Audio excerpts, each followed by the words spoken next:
Yes, but I actually, it's crazy because I just placed the beat for 808 Mafia last week, and the record had a drum kick and a loop from a pack on Splice.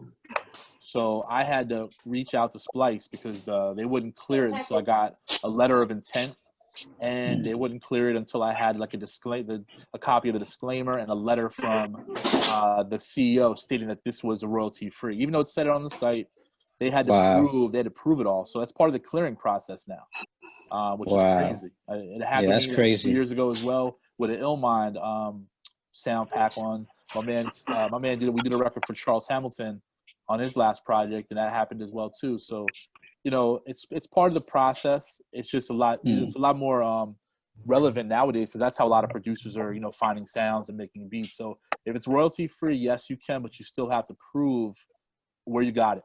Where you got it from. All right, cool. Yo, I'm having a problem. You know what I'm having a problem with?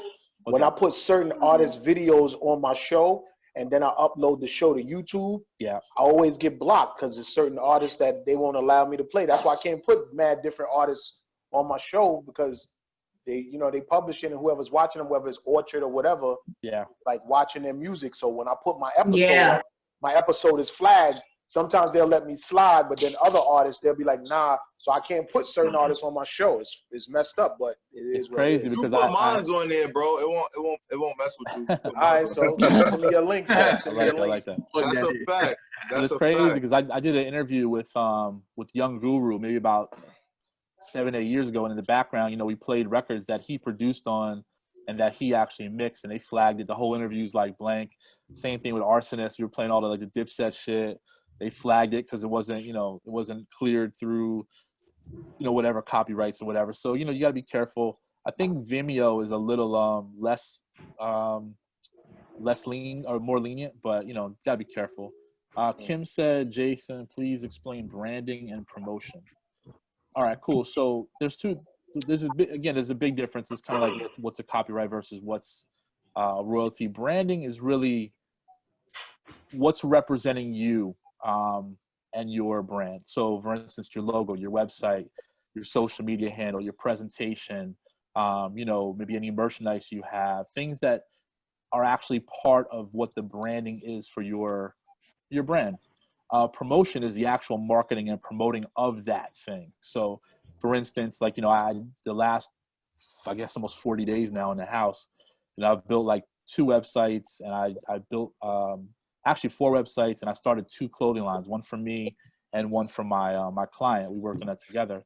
So, we were looking for, something, that could be a logo that could be kind of utilized as my brand logo, but also a merch logo, because you want to find something kind of edgy or cool for people to want to wear, as opposed to maybe just, something music. Like, not everybody's going to buy into your brand unless they're just a supporter or a friend.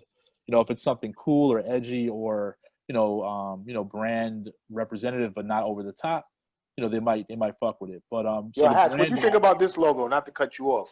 What you think about that logo, though? Yeah, man, you've had that logo forever, dog. Yeah. Sure. I ain't gonna front. I want to put that shit all over clothes. Yo, world, let me see again. Yeah, that's a perfect logo for the potential to put on t-shirts or sweatshirts, whatever case may be. So yeah, word. I'm gonna put that. Dangerous, brother. That's very scary.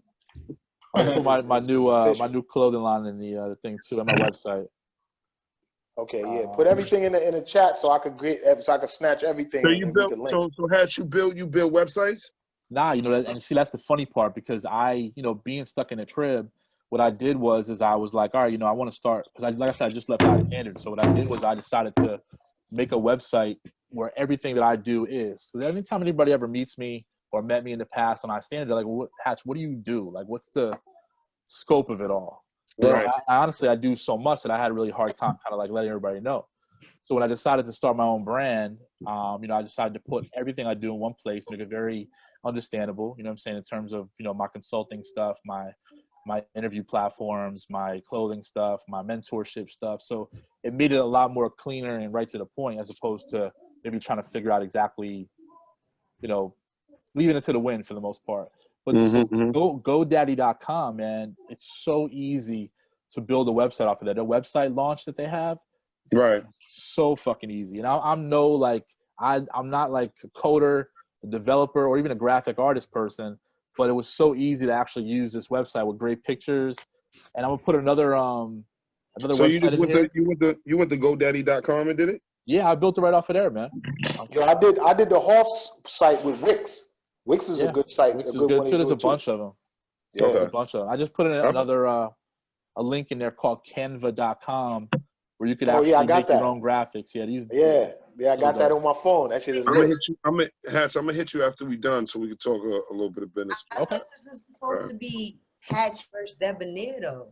Or no, wait. It's supposed to be a lot going on. What happened? I don't know. We just going. I'm going off of Kim's questions right now. Oh yeah, I was supposed to verse Debonair, something like that. What? Yeah. You verse Debonair. Him verse Debonair. Word. The ball supposed to be flying right now. Yeah, Nimrod, what's up with that, man? Come on, let's go. I'm tuned in for that. I'm retired. You ain't retired. You bugging right now. You bugging. We supposed to be spitting bars right now? Yeah. Nah, I'm retired. I retired back in '94. Yo, Hatch, you rap, bro? I used to, man. I was signed to Slick Rick's DJ, man. Years and years and years. Vance Wright. Oh, wow. DJ Vance Wright. That's dope. I'm retired, man. Kim said when Deb logs back on, that's when they'll do that. Debonair, get back on your camera and unmute your mic. I'm retired, man. I'm about to smoke this blunt, man. And I'm gonna hit Hatch. Nimrod, you bugging out here right now. You yo, I'm never retiring from rapping. For real. I'm never retiring from rapping. Hey, I'm retiring. I'm gonna smoke this blunt, man, and I'm gonna hit Hatch. I'm gonna talk to business. I'm never retiring from rapping. So Kim said, Jace, please explain the importance of networking. Networking, yo, you know what? Networking is a very big deal. I've been on top of my artists about networking. Now that everybody's home, that should be like all day long.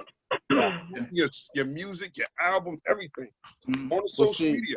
I do this thing called the Mogul meeting where I have basically we talk about networking, building relationships. We talk about urgency versus importance, connecting the dots, visualizing success, all these different things. So one of the things that I do every Monday is I do like a 15-person audit where I'll text like 15 different people, just, hey, what's up? How you doing? How was your weekend? How you hanging in there? Like, what are you working on? And you just never know. You hit the right timing where somebody say, yo, I'm working on this Netflix project. I need music, man. I know you got those beats. What's up? Or I know you make songs for this. Or I see you're on the keto diet. How does that work? And that's a great conversation to have. But I don't get none of those text messages, bro. You don't send none of those messages. Hey, leave your number in the chat. I'll text you. I'm trying to be on. Like, I'm hungry. I want to get asked how's my diet. Right? How's your diet? Who said that, Queen? You don't need a diet. Yeah, so networking is crazy because when I used to go to seminars back in the day, I'm talking a good almost 20 years ago, people used to come out, like there'd be like 400 or 500 people at some of these seminars. It's a little different now, but what I used to always do is I used to make sure I had like an amazing package that couldn't be overlooked. So I had like these 8x10 bubble wrap silver shiny envelopes, right? And inside of it I'd have like my client's bio, the logo was on there, the logo was on the CD, the logo was on the picture, like everything in the package was super cohesive. So I don't know if you guys know who Daryl Branch is, but Daryl Branch is the senior VP of A&R at Atlantic Records. I think now he's a co-chair, so he's actually higher than that. Back then it was like one of his first panels, and I went up to him after like the question were done for a second, everybody ran up at the panel and they were giving everybody everything. So I was looking at everybody, I was like, very thin line between being thirsty and being hungry. You know what I'm saying? That's a little gem. Like, you want to be hungry, but don't be thirsty. It's a whole different environment. Being thirsty is more like, going up to somebody and saying like, hey, I'm so-and-so, I'm dope at this, I'm the best at that, my cousin's this, and I'm name dropping this, and shit that's never gonna happen.